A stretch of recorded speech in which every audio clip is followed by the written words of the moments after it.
Boa tarde, quarto ano. Estou fazendo esse vídeo principalmente para os colegas que não conseguiram participar da nossa aula ao vivo. Porém, fica aberto para todos assistirem se for necessário, ok? Bom, vamos falar sobre matéria, primeiro ramo aí do nosso mapa mental, ok? Então, estamos trabalhando o mapa mental de ciências e vamos começar falando sobre matéria. O que é matéria? Matéria é tudo aquilo que ocupa lugar no espaço, ou seja, tem um volume. E ele também tem uma massa, ok? Nós temos uma diferença entre matéria, corpo e objeto. Vamos pegar então um exemplo que estava no livro de vocês, sobre o ouro. Então tem a pepita de ouro, que é a pedrinha. Aquela é a matéria. Quando é derretida e transformada numa barra de ouro, ela se torna um corpo. E aí, quando ela é transformada em uma medalha, por exemplo, ela é um objeto. Então, o corpo é uma porção limitada de matéria e o objeto é quando esse corpo tem uma função, tá? Quando é produzido alguma coisa com alguma finalidade. Vamos pegar um outro exemplo. Vamos pensar no algodão. O algodão é uma planta, né? Então, tem as plantações de algodão. Essa é a matéria. Colheu o algodão, foi para a indústria de tecidos e lá foi fabricado o tecido. Esse é o corpo. Do tecido foi feito a roupa.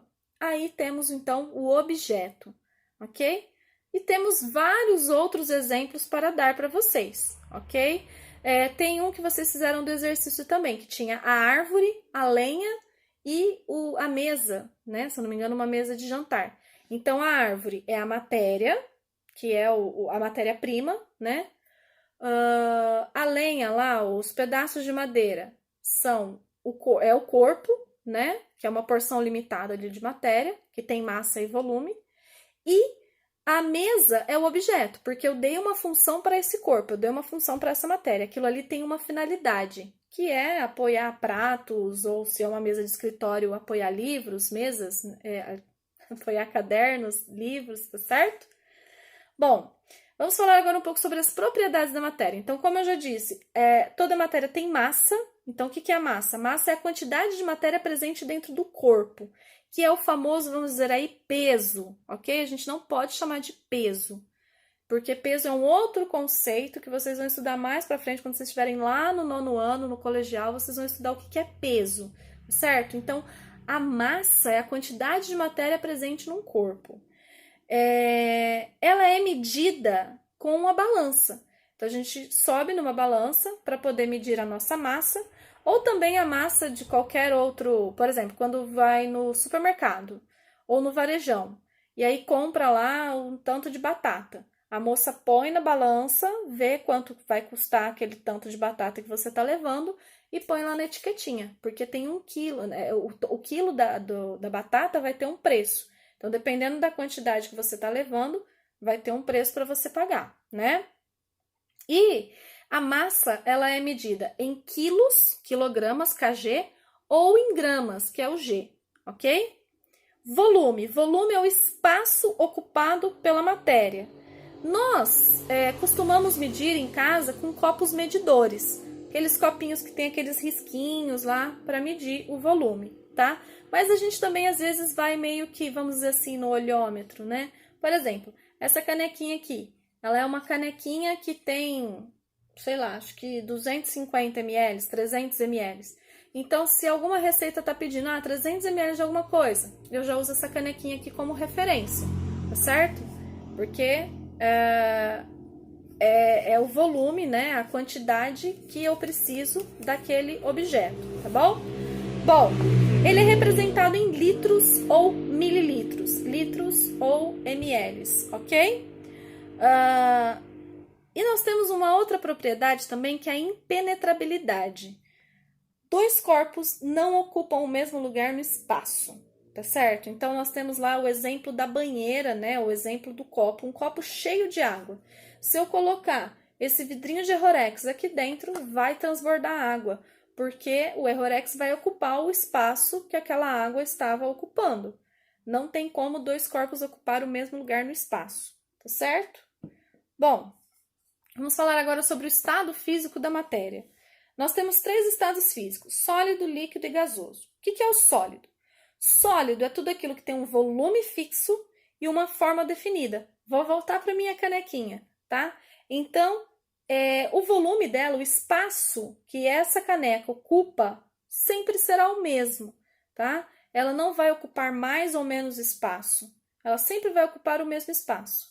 E também tem uma forma definida. Então, eu sei muito bem a forma dela, tá? Ela não vai mudar. Se eu colocar ela em cima da mesa, ela não vai mudar de forma. Se eu colocar ela em cima do meu computador, ela não vai mudar de forma. Ela sempre vai ter a mesma forma e sempre vai ocupar o mesmo espaço, tá bom? Então, sólido, tudo que é sólido faz isso. Líquido, ele tem um volume fixo, tá? Porém, não tem forma definida. Ele vai assumir a forma do recipiente. Então, vamos imaginar que eu peguei uma garrafa PET de 2 litros cheia de água, tá bom? Então, o volume da água é 2 litros. A forma é a forma que está dentro da garrafa PET. Se eu pegar essa garrafa PET e despejar num balde, o volume vai continuar o mesmo. Eu vou continuar com 2 litros de água. Porém, a forma da água vai mudar. Se eu pegar essa água e despejar no chão, o volume vai ser o mesmo, continua sendo 2 litros de água, porém a forma dele será diferente. Então, líquido, o volume continua o mesmo, mas a forma vai se alterar, ok? E o gasoso? O gasoso não tem volume fixo, não tem forma definida, tá? E ele preenche o recipiente por completo. Então, se a gente for imaginar, por exemplo, aqui na minha sala, no meu escritório, né? Tá cheio de partículas gasosas que tá ocupando todo esse espaço aqui, tá certo? Então, o gasoso, né? Esse estado da matéria, a gente não tem um volume fixo, não tem como a gente medir a quantidade de espaço que ele ocupa e também não tem uma forma definida, tá certo? Ele vai preencher por completo. Então, quando a gente está, por exemplo, enchendo uma bexiga, né? Tá lá, enchendo a bexiga. O ar que eu tô colocando ali dentro vai assumir um volume e vai assumir uma forma momentânea. Só que se eu soltar aquele ar, ele vai preencher um outro espaço, tá certo? Vai ter uma outra forma.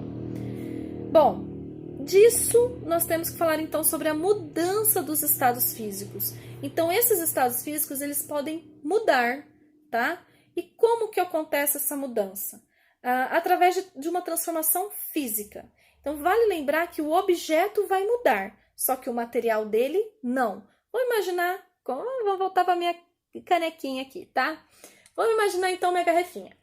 Ela é sólida, tá bom? Só que, se eu esquecer ela no fogão, tá lá, né? O fogo aquecendo, ela vai começar a derreter, vai ficar líquida, né? Então, eu estou transformando a situação, né? O objeto ele vai mudar, não vai mais ser essa forma, só que o material continua o mesmo, vai ser plástico do mesmo jeito, ok? Por que acontecem as mudanças físicas, né? Por causa da variação de temperatura, ok? Então, nós temos mudanças que são causadas por aquecimento e mudanças que são causadas por resfriamento. Exemplo de aquecimento.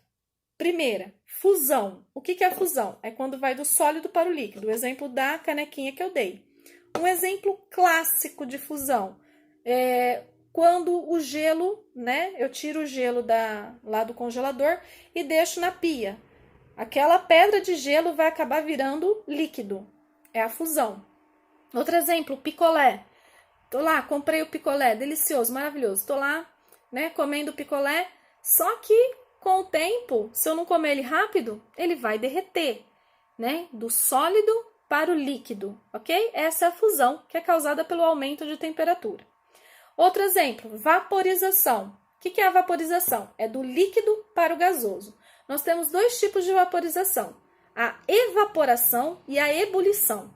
A evaporação, ela é uma transformação mais lenta e a gente não consegue ver, não tem bolhas, né? Por exemplo, quando eu coloco a roupa para secar no varal, a roupa tá molhada, líquido, tem água ali e ela vai pro gasoso, ela vai evaporar, ela vai para a atmosfera aquela água, tá? Só que eu não vejo, E também não é de uma hora para outra. Se eu coloco a roupa para secar, daqui 5 minutos eu não consigo recolher ela, tá? Eu preciso aí de um tempo para ela poder fazer toda essa transformação. Já a ebulição, quando eu coloco a água para ferver, por exemplo, no canecão, eu pego uma caneca de água e põe para ferver no fogão. Então, o que vai acontecer? Acontece a ebulição, tá? Que é o estado de bolhas aí, e essa água também vai evaporando, ela também vai virando vapor, também vai virando gás, né?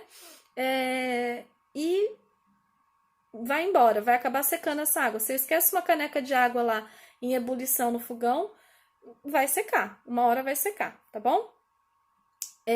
Outro exemplo de aquecimento, a sublimação. Sublimação é um efeito um pouco mais difícil da gente visualizar, ele vai do sólido para o gasoso. Talvez um efeito que vocês consigam aí identificar é o gelo seco, aquele gelo usado, né, em eventos que forma aquelas fumaças, tá? Então joga água, forma aquela fumaça, certo? Aquilo lá é sublimação.